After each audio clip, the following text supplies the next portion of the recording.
Bonsoir à toutes et à tous, ravi de vous retrouver pour l'échiquier international en direct sur Al24 News.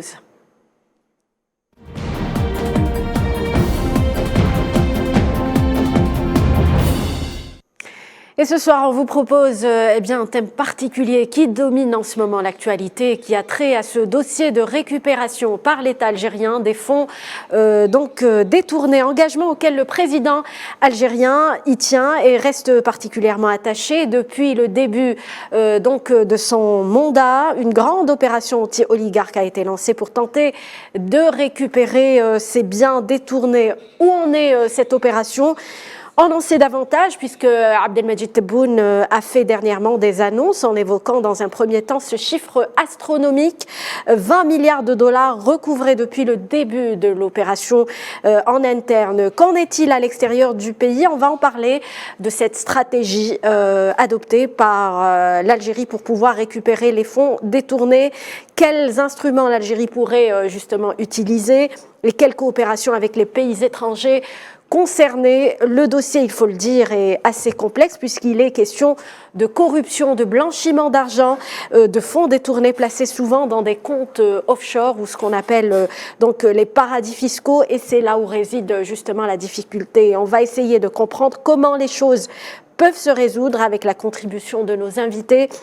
Mahfoud Kaoubi, analyste économique et financier, est avec nous sur le plateau. Bonsoir Monsieur Kaoubi. Bonsoir. Farid Ben Yahia, politologue et économiste, est également notre invité. Bonsoir. Monsieur Ben Yahia, on va le retrouver dans un petit instant. Professeur Kamel Filali, constitutionnaliste et spécialiste en droit international, est avec nous depuis Constantine. Bonsoir, professeur. Bonsoir. Alors, on va peut-être commencer par parler de l'ampleur du phénomène. Mahfoud Kaoubi, l'argent public détourné pendant très longtemps et pendant de très longues années. Oui, plus d'une décennie de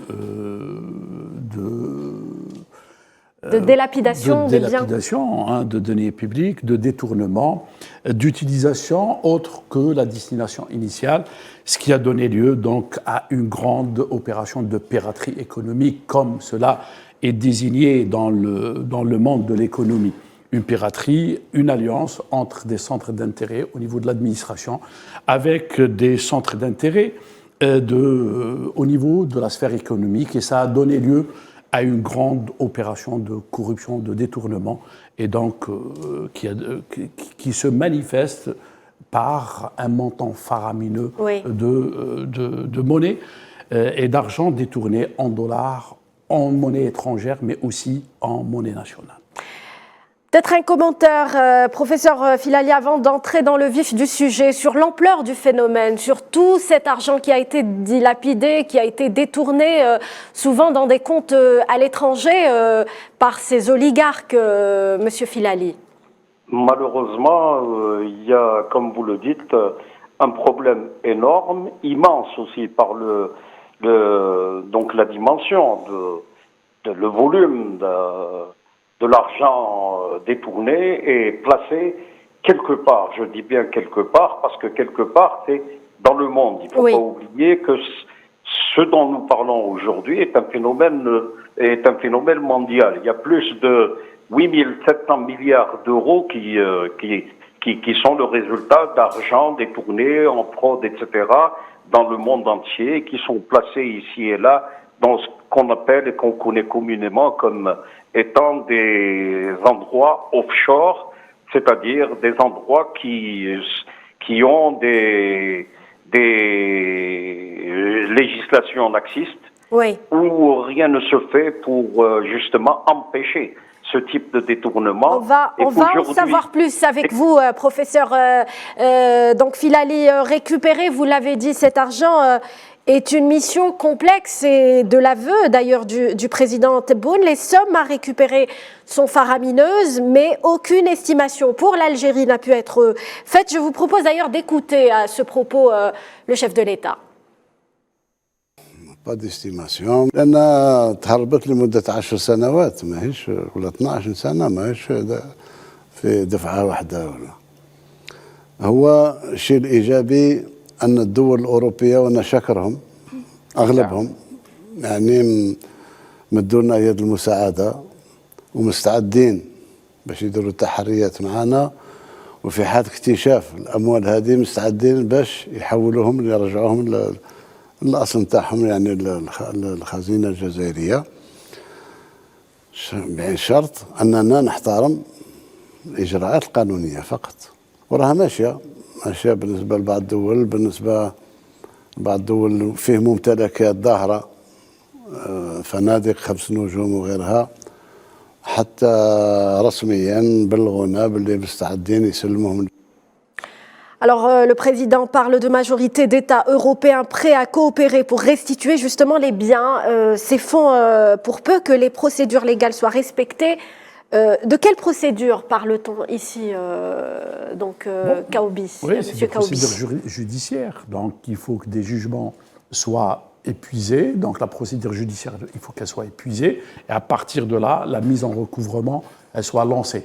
Mais, donc, d'identifier où est l'argent, et surtout d'avoir la collaboration des pays où cet argent, donc où les actifs financiers, où les actifs immobiliers sont domiciliés. Et généralement, la tradition, l'expérience fait que c'est très très difficile de trouver la collaboration nécessaire, parce que généralement, les paradis fiscaux ont cette réputation d'opacité, ou d'une manière de garantie donnée par ces paradis fiscaux afin d'être l'attraction ou d'augmenter l'attractivité de ces pays. Donc c'est très connu. Alors ne faudrait-il pas, selon vous, quantifier donc ces biens avant d'entamer ces procédures, Mahfoud Kaoubi? Je dirais que la procédure est lancée. Oui. Donc au-delà, donc ce n'est pas une question de quantification. Il ne faut pas se faire une fixation sur cela, oui. Parce que ça risquerait de biaiser toute la logique de recouvrement et de récupération de cet argent. Le plus important, c'est de lancer le processus et d'être patient et de puiser avec un maximum de professionnalisme et surtout d'avoir en orientation avec les pays hôtes cette possibilité d'actionner la collaboration entre les deux pays. Donc la coopération avec ces pays est très importante. Tout à fait, judiciaire, mais aussi des services de sécurité des pays hôtes qui pourraient donner une impulsion sérieuse au processus de récupération de ces fonds. Alors Farid Ben Yahia, qui est politologue et économiste, nous a rejoint. Bonsoir Monsieur Ben Yahia. Bonsoir Madame. Votre contribution donc sur cette procédure donc de récupération des biens et des fonds détournés. Quelle devrait être la stratégie de l'Algérie selon vous? Bismillahirrahmanirrahim. Donc la première des choses qu'il faut agir, c'est de faire, je dirais, un audit sérieux à travers les transferts qui ont été effectués par le biais de la Banque centrale. Parce que la Banque centrale, donc, elle a transféré l'argent pour des entreprises internationales, que ce soit en Europe, en Asie, en Amérique, etc. Et à travers ces transferts-là, il y a la banque, ce qu'on appelle la Banque centrale de Suisse.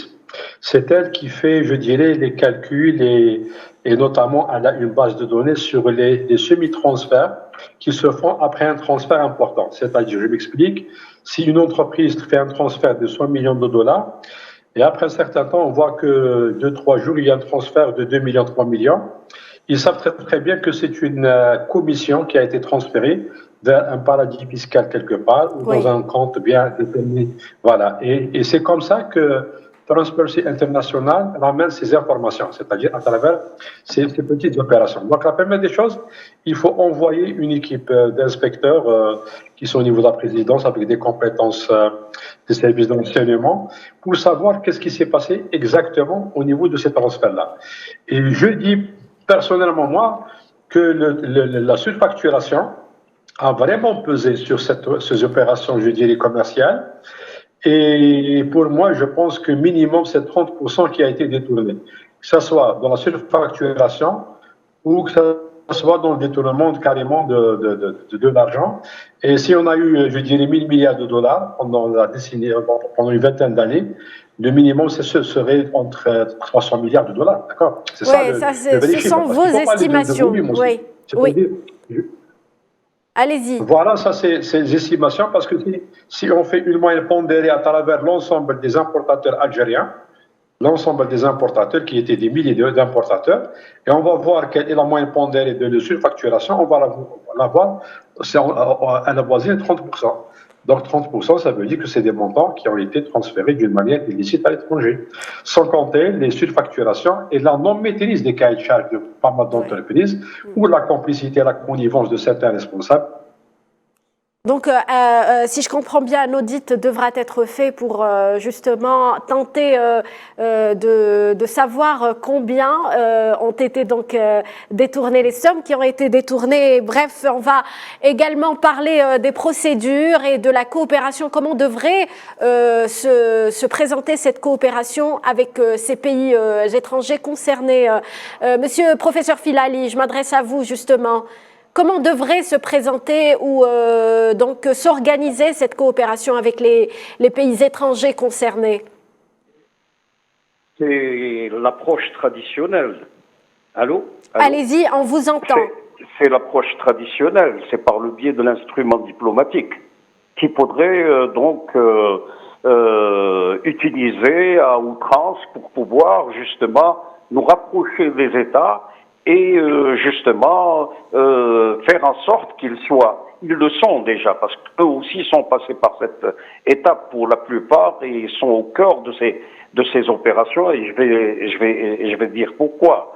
Maintenant, donc il y a cette approche diplomatique où on demande de l'assistance, de l'aide à l'État, et s'il y a une volonté politique pour qu'on nous aide, ils vont le faire. Mais là, le président en a parlé, et c'est vrai, ça existe. Encore faut-il respecter les lois du pays. Et les lois du pays, donc, il y a des procédures à engager, etc. Est-ce qu'il y a des conventions, est-ce qu'il y a des mécanismes à enclencher, professeur Filali? J'y viens. Allez-y. Pour ce qui est des biens identifiables, qu'on peut donc attribuer à telle ou telle personne, tel oligarque ou tel ancien haut fonctionnaire qui ont été injectés directement dans des banques, et par la suite l'achat de propriétés à l'étranger, etc. Là, il faudrait introduire des actions pour saisir la justice à l'étranger, la justice à l'étranger, et constituer des dossiers. Donc le dossier doit se constituer à partir d'ici. Il faut qu'il y ait une opération de traçage de cet argent, puisqu'il est plus facilement reconnaissable et traçable que le reste des commissions dont parlait l'un des intervenants. Et il faudrait donc arriver à un procès, et quand donc il y aura enquête, il y aura la justice est lente. Il faut tenir compte de c'est un processus lent, hein, quand même. Il est très très lent. Il est très très lent. Et nous en sommes conscients. C'est pour ça que pour moi, nous sommes entrés dans une phase de conscientisation. On en est conscient. Les hauts cadres savent de quoi il s'agit, et même le peuple a relativement compris ce qui se passe exactement. Et donc, à son point de vue, bien sûr, peut-être qu'ils le disent différemment, mais comprennent qu'il s'agit là d'une opération d'envergure très complexe et très lente. Maintenant, pour les biens qui sont quelque part, ou plutôt l'argent dont on parlait, les commissions, etc., qui sont placés dans des banques offshore. On va tenter d'expliquer ce qu'est ces banques offshore, ces paradis fiscaux. Déjà, avec Mahfoud Kaoubi, vous souhaitez rebondir sur cette question, sur ce qu'est donc ces paradis fiscaux. C'est bien d'identifier donc ce qu'est donc ces comptes offshore qui sont parfois dans des pays. Les îles Vierges, on en a parlé, au Luxembourg également. Oui, sur le plan fiscal, c'est un territoire qui obéit à un régime fiscal un peu particulier. Donc une exonération en matière de fiscalité ou des taux très très faibles, donc dans le but d'attirer ces capitaux. Donc pour vous dire que souvent, c'est des politiques volontaristes de la part de certains pays afin de bénéficier d'un flux de capitaux à partir des différents pays. La deuxième des choses, c'est cette opacité qui caractérise ces mouvements de fonds. Donc, l'accès à l'information, il est soumis à des procédures très très compliquées, et c'est dans ce sens pour protéger au maximum les détenteurs de capitaux. Donc, pour vous dire que ce n'est pas la même chose que dans des banques qui sont soumises à des règles ou aux conventions de lutte contre le blanchiment. Donc, malgré toutes ces difficultés, malgré toutes les avancées depuis l'année 2001 pour la lutte contre le blanchiment et le transfert de capitaux, je dirais qu'en matière de banques offshore ou dans certains pays, l'opacité reste de rigueur et beaucoup de banques ne collaborent pas avec soit les juridictions, soit avec les pays, et donc continuent à protéger les détenteurs de comptes ou d'actifs. Alors, Farid Ben Yahia, est-ce qu'on a des exemples est-ce qu'on pourrait avoir justement des exemples de ce qui se fait dans le monde en matière de récupération donc de ces biens ou de ces fonds détournés à l'étranger? Est-ce qu'on y parvient à l'étranger? Est-ce que vous en savez plus? Enfin, il y a plusieurs méthodes. Il y a une méthode qui a été appliquée par Mohammed Ben Salman au niveau de l'Arabie Saoudite.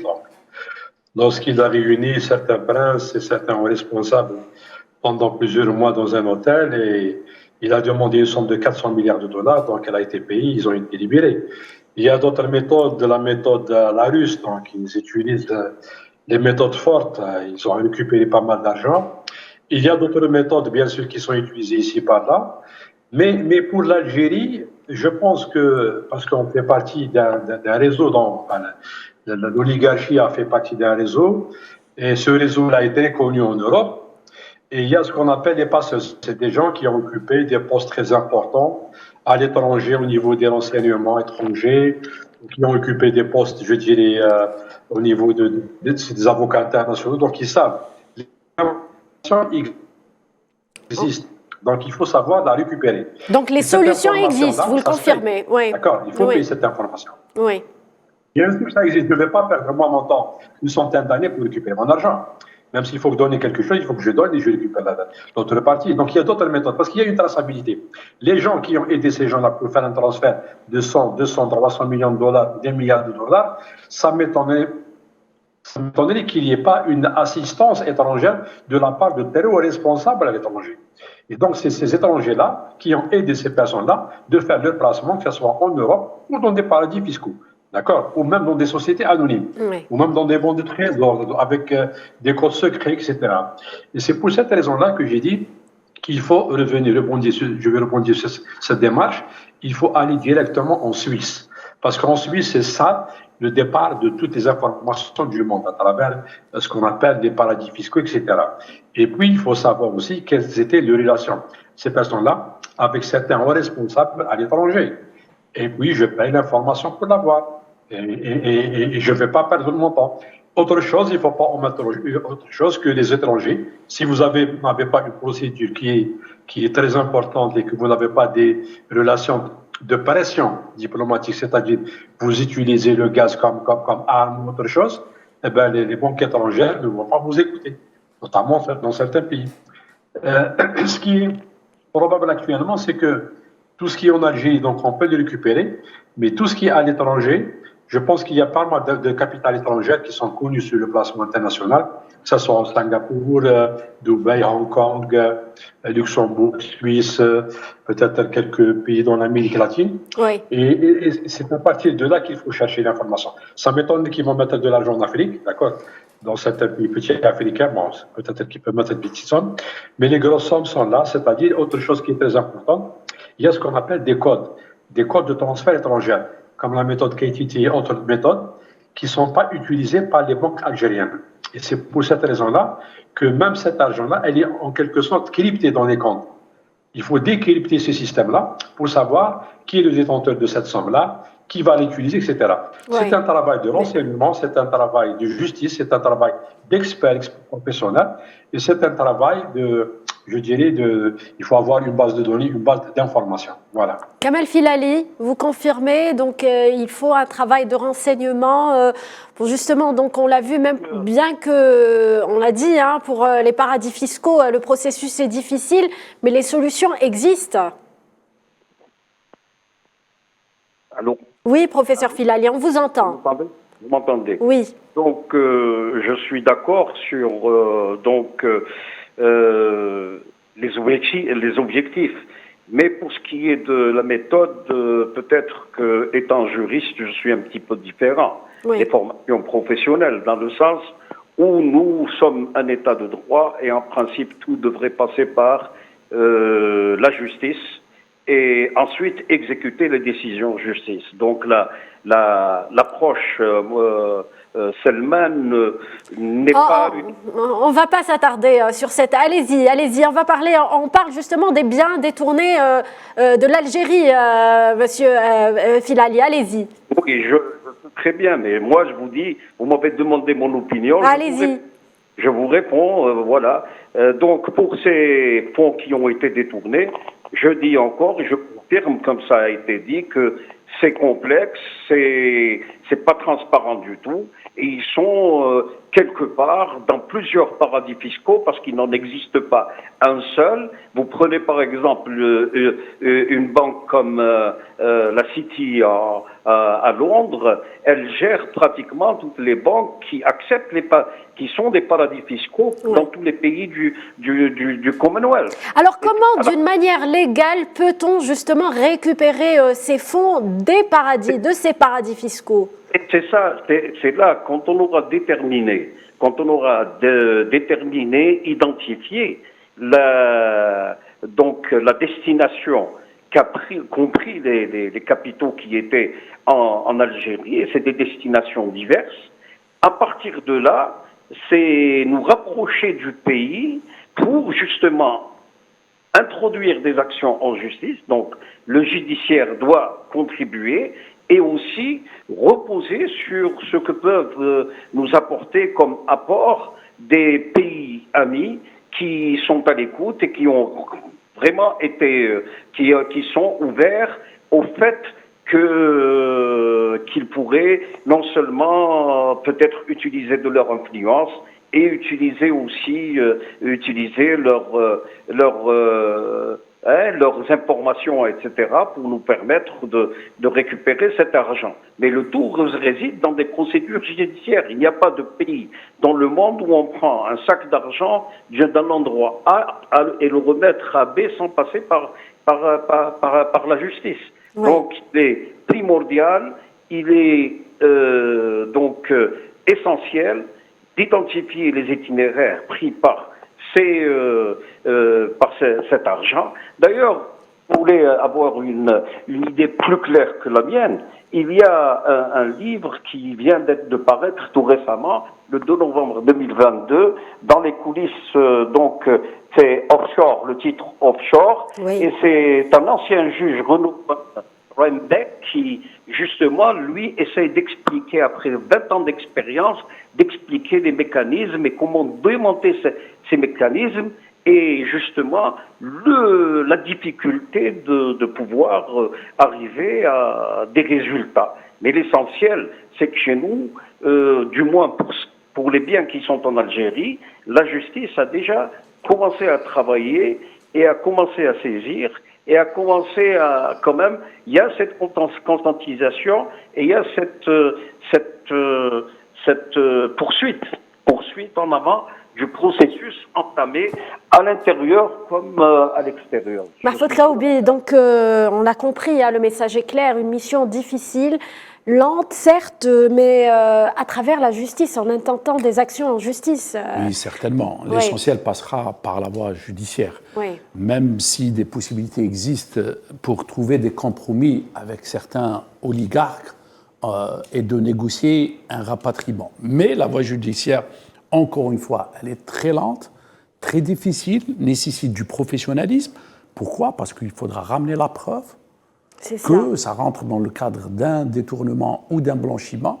Avec l'opacité des juridictions des paradis fiscaux, c'est pas gagné. Et puis il y a la prédisposition des pays à collaborer pour faciliter les choses. C'est pour cela qu'il faut dépassionner le débat au sujet de la récupération des montants. Parce que, sincèrement, ça prend du temps, ça demande du professionnalisme et c'est des processus très complexes. D'autant plus que ces oligarques ont fait appel à des montages très complexes. Ils ont bénéficié de conseils dans leurs opérations de transfert pour brouiller les pistes et de rendre la traçabilité très difficile. Très bien, l'opération qui reste en cours. Merci donc à tous mes invités pour leur contribution autour de ce sujet. Professeur Filali qui était avec nous depuis Constantine, Farid Ben Yahya également avec nous et Mahfoud Kaoubi, merci bien pour votre intervention. Merci à vous, chers téléspectateurs, de nous avoir suivis. Restez sur Al 24 News. Très bonne soirée.